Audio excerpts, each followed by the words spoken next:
So how did we get here? How did I get here? I was born on this date, July 15th, 1971, so that means I'm 44 years old on this day.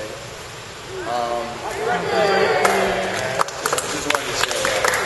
But I think more relevant is it is this, the 1971 is a really relevant date in our history on this planet. It was really when we got down with like the Earth Day mode of thinking. You know, we sort of got these images of Earth from outer space. Our presumptions about, you know, ourselves sort of changed, and our people. It really was sort of this first opportunity where we really look at it and say, you know, we are one. So, but that's relatively recent. That's within my lifetime, so I think it's very relevant. From that 1971, you know, my first real memories are from moving to North Carolina in the 1970s and being a pioneer of suburbia. More or less the situation in North Carolina was the development of people in habitation, suburbia, and the destruction of the agricultural system there. There's a tobacco belt region, really rich history that was just getting houses popped one after the other. And my family was the first, about the third house that was built in a cul-de-sac, Baywood. And Baywood, when we ended up leaving, I ended up leaving there in like 1989, and there was about 35 houses there. So just an incredible growth over my maturation period. We're talking 7 to 10% growth. So that means every 10 years there was twice as much of everything. You know, going from a 2-lane road to a 4-lane road, going from, you know, a little supermarket to the mega markets. And this all happened, you know, within my memory. So it was very sort of, once again, during the maturation period, very impactful in my life. From there, I moved and went to school in the University of Colorado. Moved out there to learn about saving the world, becoming an environmentalist. So I took a degree in environmental conservation. The environmental conservation degree was just full of the bad stuff that's happening in the world. It was just 4 years of depression. Just talked about climate chaos, overpopulation, resource depletion, all the depressing stuff that's going on in the world, pretty motivational in lots of respects, but also sort of troubling because they really didn't offer a lot in terms of solutions. It wasn't like a solution-oriented degree, like, here, folks, this is what you need to do. So after 4 years of getting depressed, I sort of got let out into the world without much direction. Oh, shucks. At that point, I was really fortunate. You know, fate's really come to my advantage lots in my life. And at that point, I was looking for what to do. You know, I was sort of traveling around doing carpentry, trying to learn about community, trying to learn about farming. And my aunt, who was 89 years old, had been a homesteader in New Hampshire.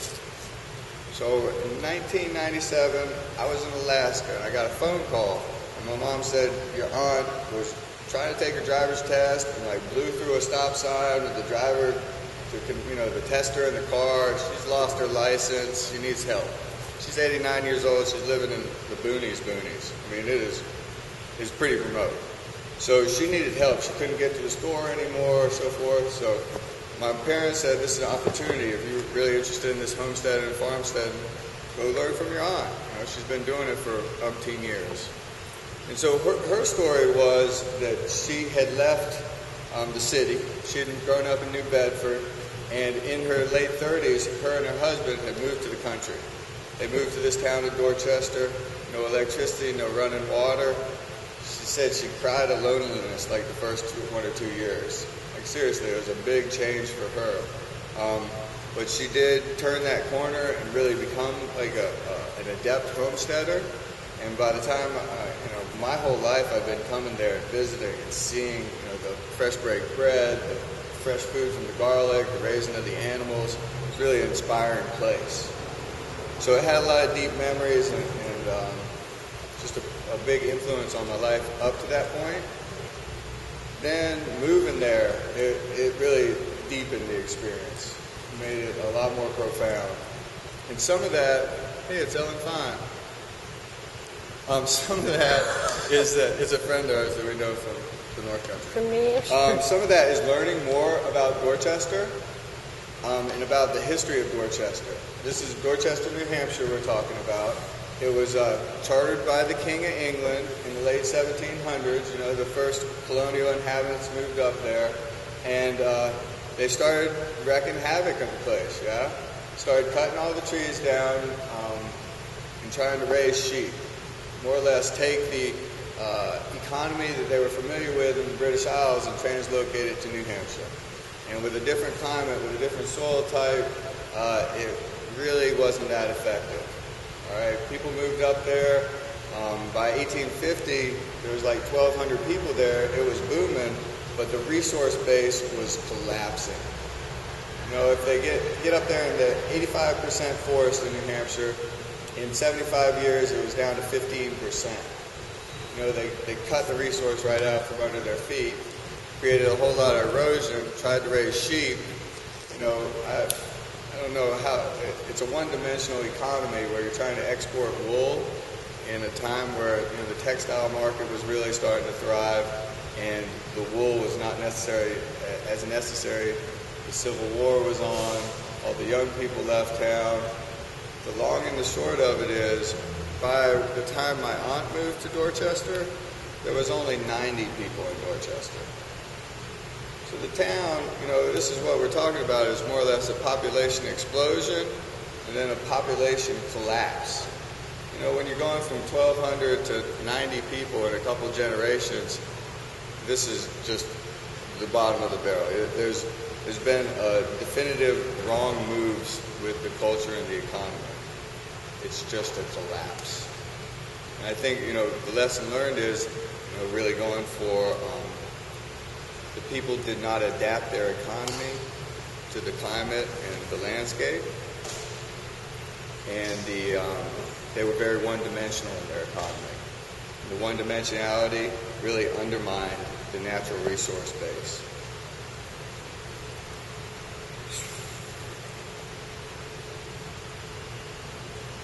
When I'm thinking of like how we got to Dorchester and how we got to DAcres, I think it's also sort of this lesson that I learned in North Carolina about the actual movement of the land, right? Because the farms that were big and large and strong in North Carolina in the 1970s, the 1980s, were in decline. They were one-dimensional as well. Tobacco was the primary market. The other aspect of this that is creating this decline in agriculture is the private property in this case. Because these large farms are owned by families in most cases, and if the next generation of children isn't ready to take on the farming, then the farm gets split up.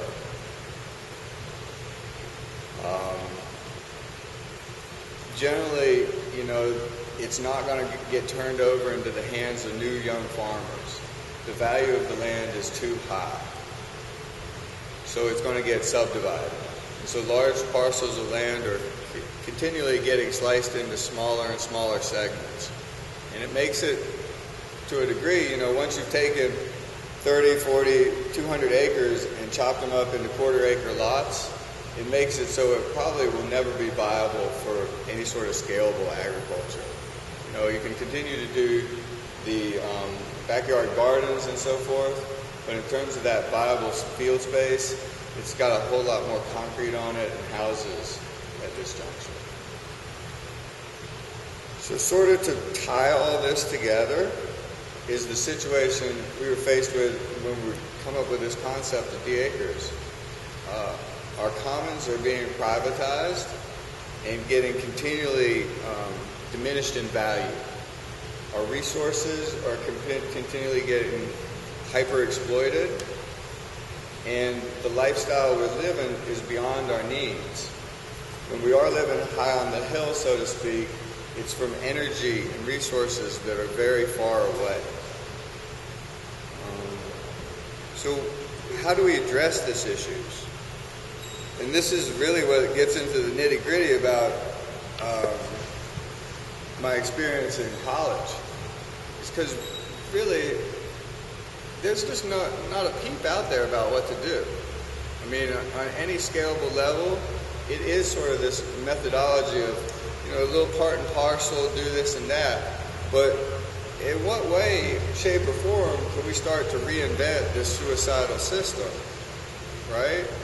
Because in my mind, we can continue to talk about this species going to extinct, that species going to extinct, climate chaos, really changing the planet. But ultimately, folks, I think we're looking at our own extinction, yeah?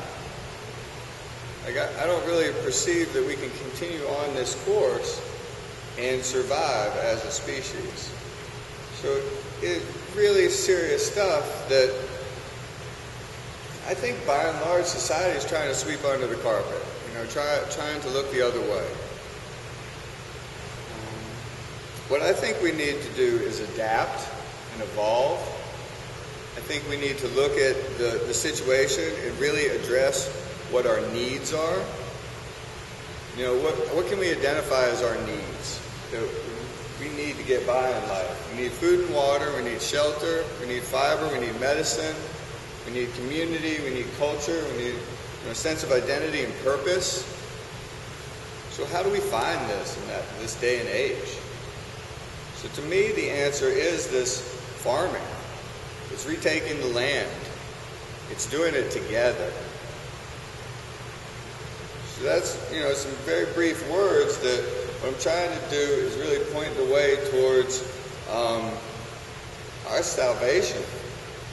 We need to take it on with our own hands, so to speak. And I think to try to do it as individuals is awful foolhardy. There is, so much to getting back on the land. Trying to figure out ways to do that. When you're down here, it seems like it is just, there's no space, there's no room. When we get up north, there's tons of rooms. There's tons of space, there's tons of opportunity there if we can figure out a way to localize that economy. Because it's been tried before, this last generation that came up was unsuccessful. But how do we get people back on the land and be sufficient in their resources and sufficient to meet their needs? So it's really, to me, a matter of developing collective ways that we can get into land management and long-term tenure. How can we reinvest in the land and redefine our sense of ownership so that we're not really tied into it's on a piece of paper that says I own it. All this stuff is just as ridiculous as the king giving you the charter to a town. We think like, oh, that's pretty foolhardy, but in reality, we're still governed by these pieces of paper that are kept in some county register, where the situation as it is we are all sharing the air, we are all sharing the water, we are all sharing the land. And so to switch this paradigm just is so crucial. I mean, it is so ridiculous to me that somebody could frack, right? They could buy a piece of property or lease a piece of property and drill a hole in the ground and then pollute acres and acres of land and groundwater. Like, how is that in any way reasonable? But we're stuck in this paradigm. The same way, say, for 3,000 odd years prior to now, we were accepting of, say, slavery, right? Human slavery was something that, you went to a different place, you conquered some people, you brought back some slaves. This is how they lived for 3,000 years. And everybody thought it was normal. We know it's not. We know it's still going on. But we've got to make that break from normalized to saying that is taboo. Pollution is taboo. So how do you do that? How do you shift that cultural perspective? to me, I think permaculture offers a tremendous solution in this regard. And permaculture to me has a lot of similarities to scientific theory. Very deductive, very sort of rational, sort of Spockish, which I can relate to. I like that kind of thinking. It's, I like being spiritual and so forth, but I also like Spock. Spock? Yeah? Okay. All right. I didn't really hear what you said, but I believe you. He grew up here. Oh, well, hello. There you have it. All right. So Spock is from here, and we're thinking that's Western Civ. But permaculture is a lot like that. Permaculture to me, in the book that we have, the community scale permaculture farm, is a lot like this in many respects, in how it's organized. And it's organized in the fashion of observation. What's your observation? What's next in the scientific theory? You develop a hypothesis, you do some experimentation, and you develop your more theories, stronger theories. So in permaculture, what you're doing is you're going to a site and doing a whole lot of observation. Yeah? You're checking it out. You're seeing what's possible. So for me, when I moved to New Hampshire, that's the first thing to do. I came there when I was 25, and if I tried to skip this step and it didn't work, you can't just jump into it with preconceived notions. You really have to get into the observation phase. And it can take years sometimes to really figure out how you want to manage your water, how you can use the landscape appropriately. It's not something that necessarily happens just like that. Observation can take years. And it's evolving, it's adapting. So you need to react to that.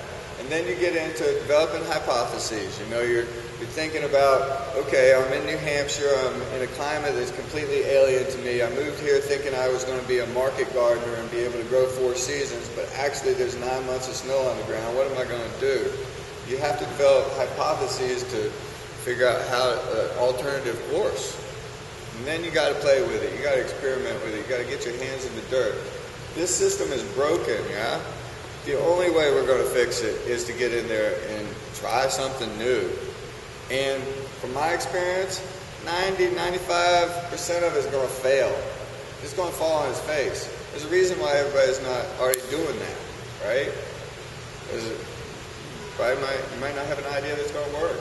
But when you get that 5%, you get that 1 in 20, that's the direction we need to go right now.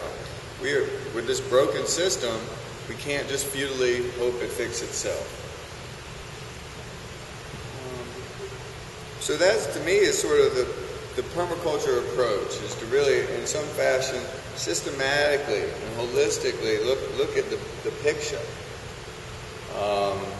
And that's, to a degree, really what I feel like we've done in Dorchester, the town we moved to.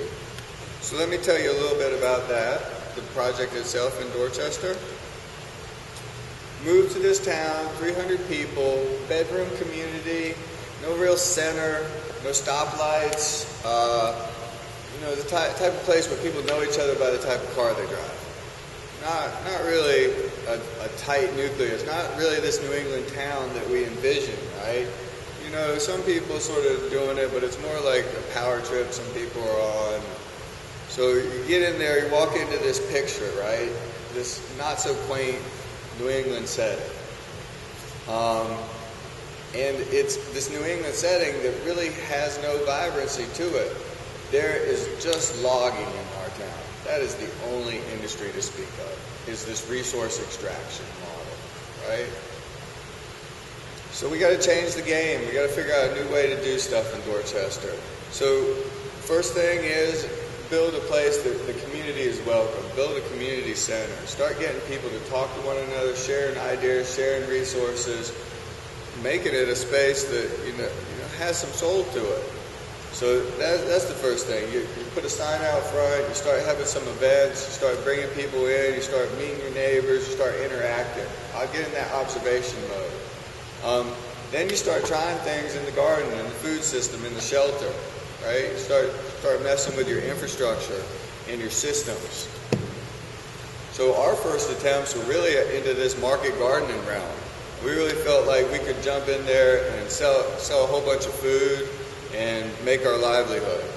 And we got there and we learned the brevity of the growing season, the poorness of the soil, and really the lack of the market. I moved there from like hipster places like Boulder, Colorado, and the San Juan Islands where you can sell lettuce. You know, you get your really nice specialty salad, you sell that for like 20 bucks a pound.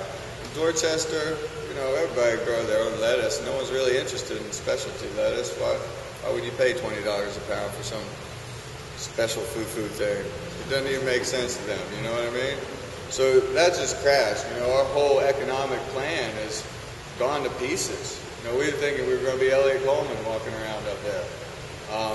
Wrong. Even like, you know, these supposed models, like somebody says, oh, you could do CSA. Why don't you guys have a CSA? It's like, well, the people around here really aren't interested in the CSA. Most of them grow their own vegetables, and no one, you know, if you have a CSA, then everybody's got to come here. Like, people don't want to drive 20 minutes to go get salad. Like, it just doesn't even, it didn't work. You know, so people could say, oh yeah, do your CSA, that'll fix everything. Now, it's got to evolve, and you really got to adapt to the location. And what we discovered was we are just super blessed with that northern forest. Like, that northern forest is a super vibrant ecology, a very diverse ecology. And so we came to realize, like, these settlers that came here before us, they got, the northern forest pushed them back. Like all those old stone walls on our property, we got stone walls all running through the woods, have all grown in with thick forest. Like the 15% of forest that it came down to grew back to 85%. It went down and then back up. That forest is strong, it's rich, it's vibrant. So for us, what we really got into was this edible forest gardening concept. And so the idea is, instead of just cutting down all this forest, let's mimic it. Let's create an analogous model that's edible, that's productive for our human purposes, that's also productive for the local ecology. So that's what we jumped on, is really get into that model. So it's not like we're just taking the forest and turning it into fields and growing corn. We're taking that forest, using as much of it as we can for, you know, building purposes, for using the biomass, mulching that into the garden, like using the forest to the best of our ability, and then replacing it with the species of our choosing. So instead of pine, we're growing walnut. Instead of beech, we're growing apple. And just as many different species as we can fit in there. And as you were saying earlier, Ryan, just that whole plethora, that forest garden model that more or less recreates Eden. So you got your herb layer, your vine layers, your bulbs, your trees, your mid-story, all that mixed together.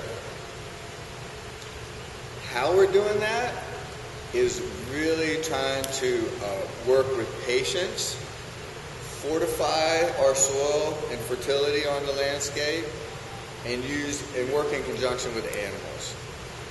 So what we're doing is a lot of pig and chicken tractors. We go into a patch of forest and clear it out, and then we get the pigs on it. We feed the pigs, we supplement our pigs with food that we get from the town of Plymouth, New Hampshire. Go down to Plymouth, New Hampshire, and we clean them out of all the old stuff, you know what I mean? All the stuff they would be throwing in the dumpster. And, you know, go to restaurants where they're cutting off carrot tops and throwing them in our 5-gallon buckets. So we just get all that biomass that at this juncture would otherwise be going into a landfill, and we carry that back up to Dorchester. Because the soil in Dorchester sucks. It is horrible. It's like on a hillside where 50,000 years ago there was a mile of ice, glacier. When that mile of ice melted, it took everything away. Like all it left was sand and boulders. So our soil is just weak. So what we do is, just for years and years now, we've been trucking up biomass, feed it to the pigs poop, building the fertility, keeping down the northern forest from jumping right back in there. So we don't even stump the place. The pigs just keep the forest from resprouting. And then we just come in and we usually just do potatoes first. So just set potatoes out in rows, move the pigs, Move the pigs first, then set the potatoes out. And then the potatoes can just grow right in. Just hill up the potatoes throughout the course of the year, and at the end of the season, harvest the potatoes, and you have raised beds with the contour of the land. It's been really effective for us. Just that partnership, the pigs being able to add fertility and also create what we'll call ecological disturbance. More or less like a fire or like the glaciers. You know, these ecological disturbances provide a window of opportunity for us then to go and plant our selected species. We also do a lot of sheet mulching, that type of thing. But basically you need to figure out a way to repress your native vegetation that's so vibrant, like sod or grass. Either put the animals to it or cover it up with sheet mulch to allow you the opportunity to come in there and do that succession.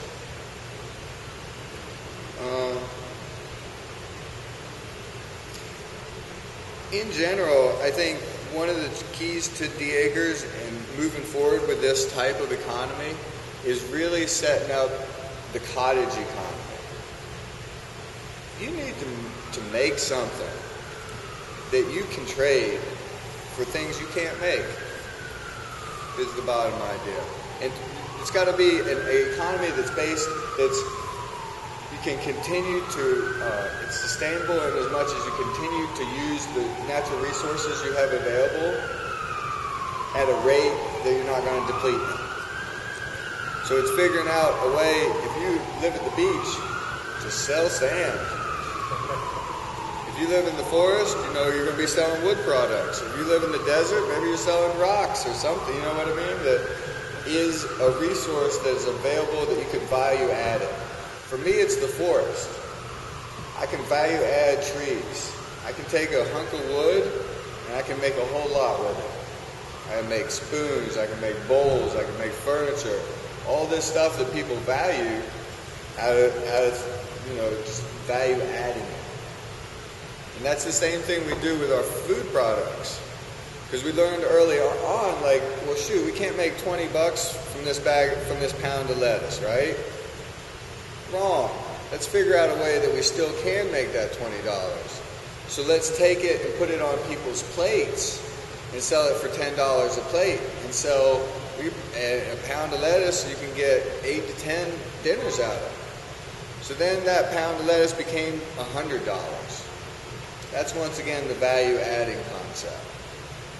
So that's just huge for us, is figuring out how to take a natural resource that's abundant and make more than we would from just a natural commodities price. So then we do that with kale. Like kale, you dress up some kale, you get a bunch going. I don't know what you could get for a pound of kale, maybe $3 or $4, yeah? It's a pretty big quantity too. And the thing is, if you take that if I got in the car in the morning at 3:30 in the morning and drove down here for some market, maybe I could get $5 a pound or something. But I have to get in the car, I have to drive down here, and if the kale doesn't sell, it's going to wilt and become pig food, right?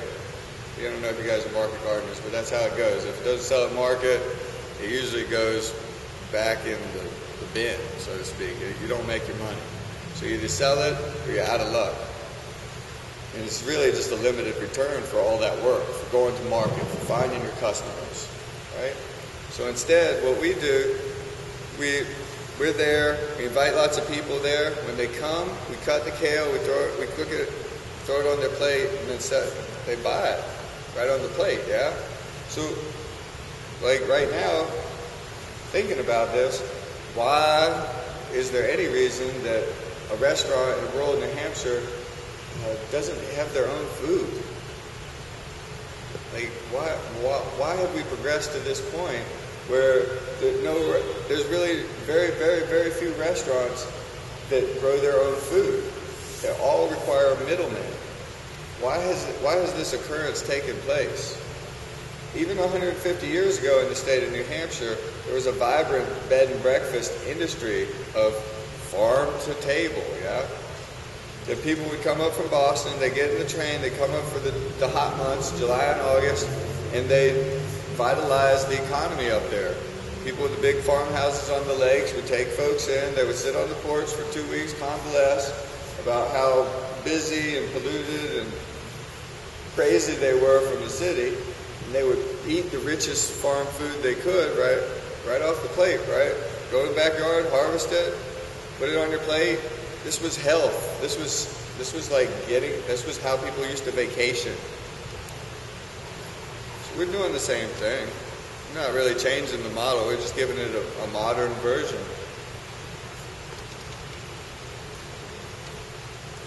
Do a lot up at DAcres as well with educational type programs. So we'll host workshops and events throughout, composting, permaculture design course, but also community events like Dan mentioned, where are just community get-togethers, breakfast, potluck open mic, pizza and a movie night, different mechanisms to get people out, explore art. The open mics, people get to recite poetry and share music. The movie nights, we get to watch documentaries about stuff all over the world and conversate about it. It's a community center type atmosphere, and offers that education, so to speak.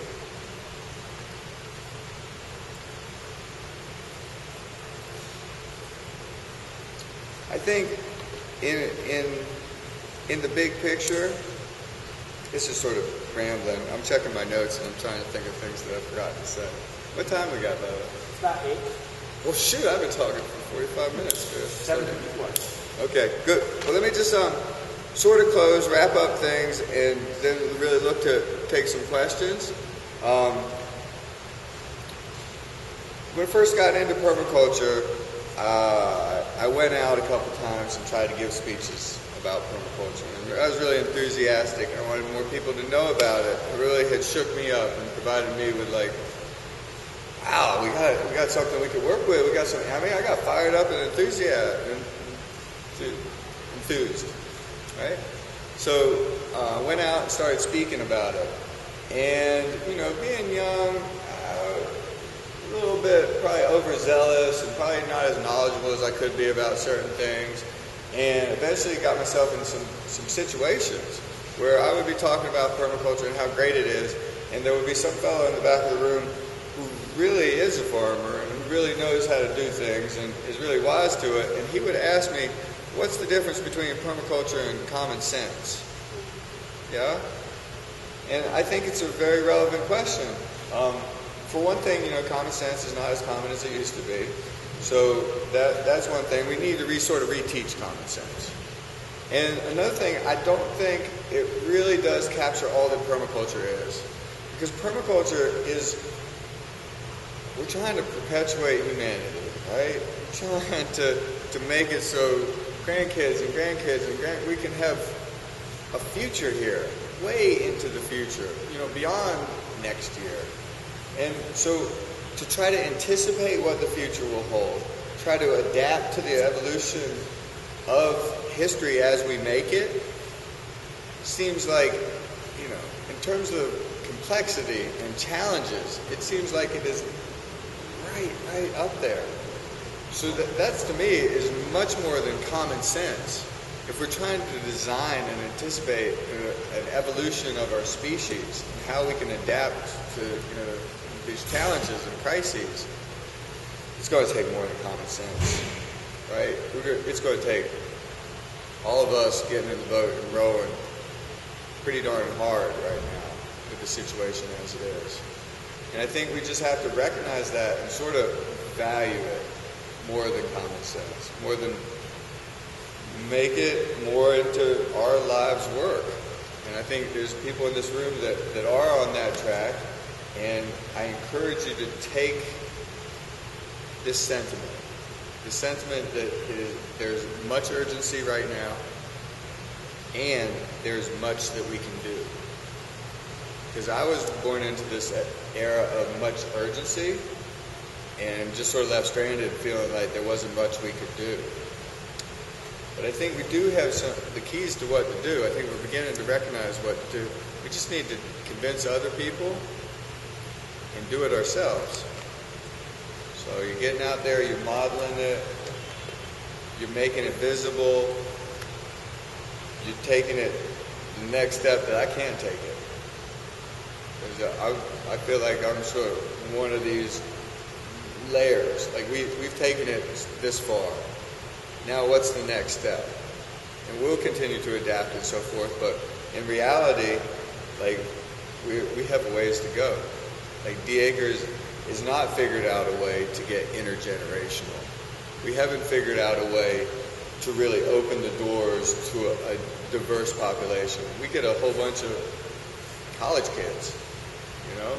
College kids can come up and pitch in and help volunteer, you know, for a little bit after college. They sort of have that window of opportunity where they need to build some skills and so forth. But how do we get intergenerational?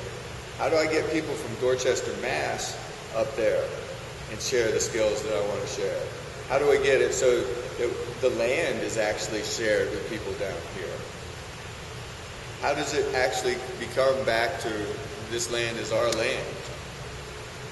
How, this is a big steps that need to be taken, big hurdles in our society that we need to address over the next 50 years.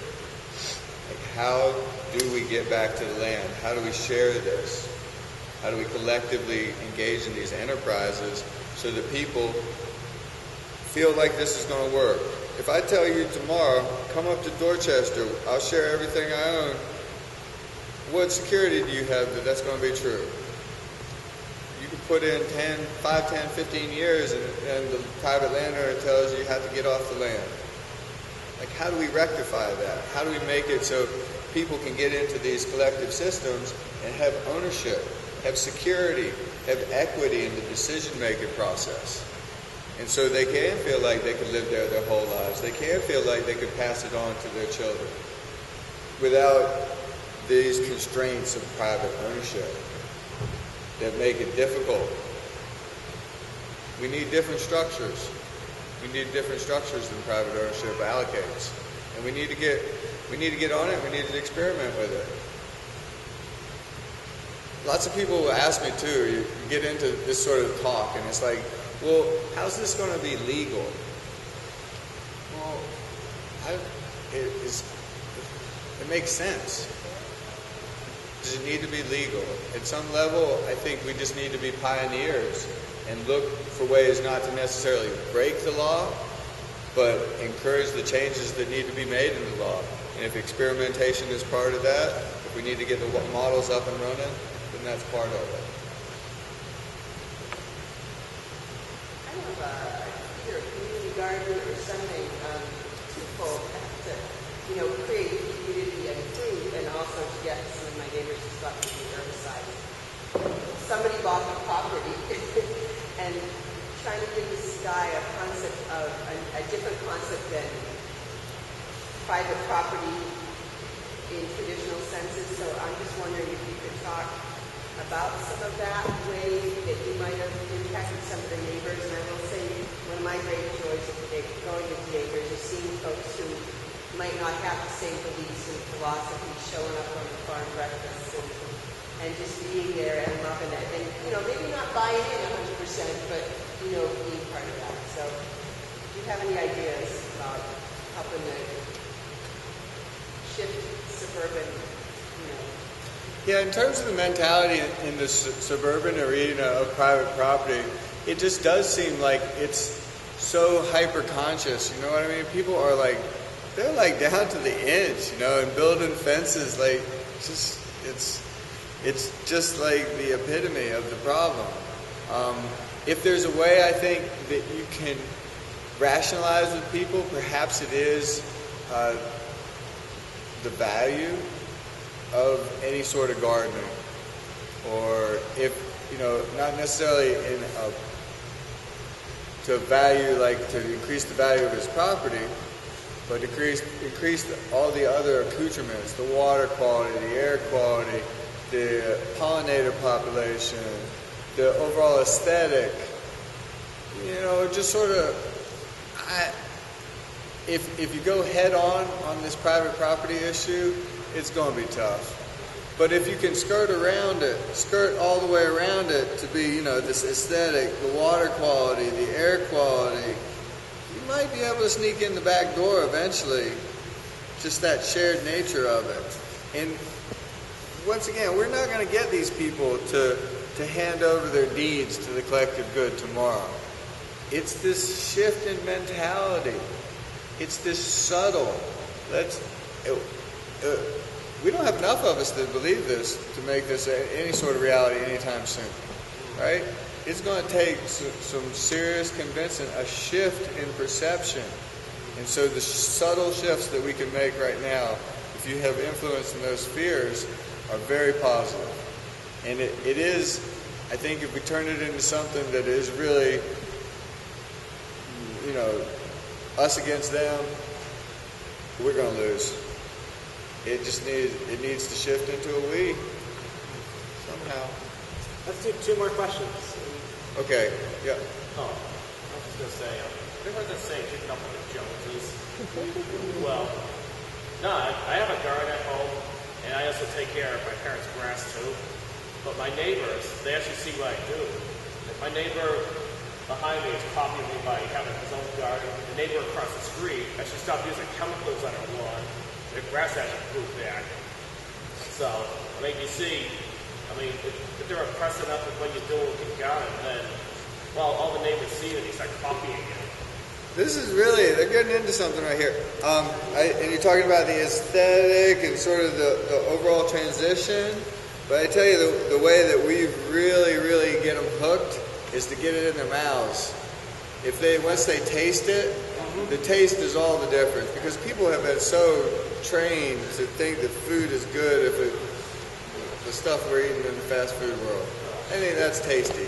But if you can really put some fresh asparagus, if you can put some slow-cooked pork, if you can put, something in their mouths that just is fresh, I can't tell you how many people have exclaimed delight at the flavors and the nutritional content of the food that we can provide. And I think they get it then. They see people running around with high energy, with just enjoying the flavor of the meal is a whole different way than is going on a daily basis down here. People are just stuffing, I don't know, it's like just a white bread world, it just has no flavor. And just eating as if it's breathing. They're not even thinking about what they're putting in their mouth. So if you can get them on that flavor, it just pops. Something happens in their head. And I think that's the real ticket, for sure. Who wants to be the last one? I'll do two. How about you? Do we do two? All right, we'll do two. You, then him, you first, sir. Thanks. Who's the we in your community, and how do you get along with one another? Who's the we? The we shifted many times. It's been this situation where we haven't really refined it to be a place of permanence. Like when we started, we were really into this wolfer model, willing workers on organic farms. So you're sort of in this mode where you're happy whoever comes to help and stay as long as they can. So we've had hundreds of participants come through for 6 weeks, 3 months, something like that. On a general basis, there's about 20 to 30 per year coming through on the short term. Then you get harder core, longer term type people that generally stay between 6 months and 6 years. And on average, there's 2 to 5 of us on site. So, that's your year-round crew more. And then beyond that, the we is this extended community that I would say like Ellen's a member of. There's people that you see on occasion or a semi-regular basis for periods of time, and then something happens in their life, they move further away. But they're still part of what we've done. Coming to the events, being a participant, knowing the people there, knowing the land, like that's us. We all have that sense of identity, that sense of that valley is super important to us. And DAcres in that place is as well. The view from there, the place, that place identity. So I think that's part of the community. And then Shoot, you want to get into the internet and space age, I mean, there's Facebook and YouTube and all that other stuff that is like thousands of people are involved in DAcres in some small portion, you know, either looking at the videos to see how we're doing this or that, or thinking about that model and how can we do this in Missoula, Montana? How can we do this in Sedona, Arizona? How can we do this, you know, in Belize? How can we do this in Bolivia? You know, that sort of thing. So I think, you know, the us can almost be a global community, which is pretty cool. It's nice to see that ripple. And that it's just another layer in the realization of how interconnected we all really are. Could I answer your question? Actually, my question is largely parallel. I'm wondering about the collaborative system through which you make decisions. And just for some background, when DAcres was founded, was that you and your family, or was there a group beyond that too? So yeah, in terms of the evolution of the decision-making process, that's evolved with the people as well. Okay. I think when we initially came, we had, once again, sort of this innocence or this presumption, this the direction of consensus, very strong in our history and in our desire to move forward. And what we learned over experience practicing that is consensus is a beautiful concept. To put in practice is a little bit more difficult with our current system. I think it'd be a lot easier if everyone came to DAcres and everyone had put in the same sort of investment, put in the same sort of time, the same sort of commitment, but it's not. It's never going to be like that. So what we've come to conclude is, at this juncture, we operate under a legal system where we have a board of directors, and then we have a director, and then we have the residential body. And so right now I'm the director. So I mediate between the residents and the board. I answer to the board of directors. The board is the legal thing that we're in. We try to operate within that process on as much consensus as possible, and as much as the meetings are transparent, and we really try to encourage participation. If people are uncomfortable with any of the decisions, they're definitely encouraged to speak to it, and we will continue to seek resolution. That being said, final decisions on personnel and budget go through me to the board. And that's pretty much everything. It comes down to it. So it's not perfect. It's not. It's still broke. It's putting all the pressure on, you know, the individual and creating a hierarchy. So it needs to be improved. So when major conflicts come up, they get resolved through this power structure. Through that, we bring in, we have some mediation type mechanisms that are defined, and there is a course, you know, that if there's conflict, you do A, and then if that's not resolved through that method, then you do B. And there's definitely a structure for conflict resolution.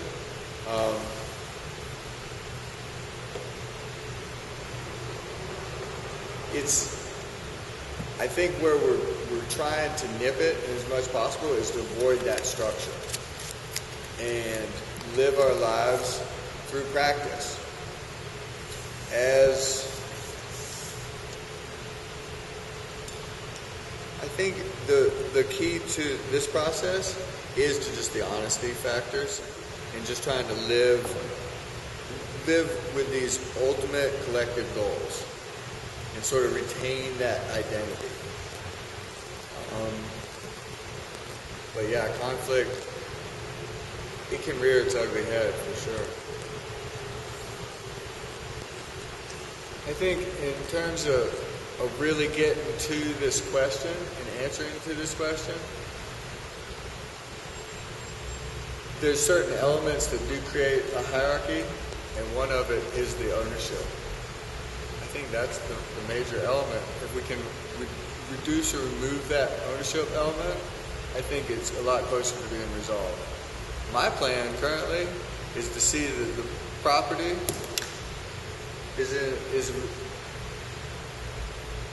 it's currently in a family. We want it to be public. How do we make that mechanism happen? And so trying to figure out, is it a shared ownership type model? Is it in the hands of a town? Is it in a land trust? This is where it gets gray. We really don't feel strongly in any of those mechanisms currently. You could do a co-op, right? Some sort of cooperative. The closest sort of private ownership model that seems to address issues of equity and security is the condominium association. Weird as it sounds, like that's the legal structure that seems to be the best one for collective ownership. But yeah, there is definitely there's a struggle. That's the only legal mechanism we have right now, and I don't think it's a perfect one. Ellen's indicating it's less than perfect. You're indicating that legal mechanism is less than perfect. That would be a very Okay, affirmative. very nice way of putting it. Well, it's about finding those alternatives. I think we're looking to wrap it up, though. And I'm willing to answer any questions on the side. If anybody wants a book, I'll give you one. And other than that, you're all free to go. Thanks for coming. That's about it. That's a nice church. Yeah, look way up. Look at that church. It's fantastic. Wow. There's a huge yard.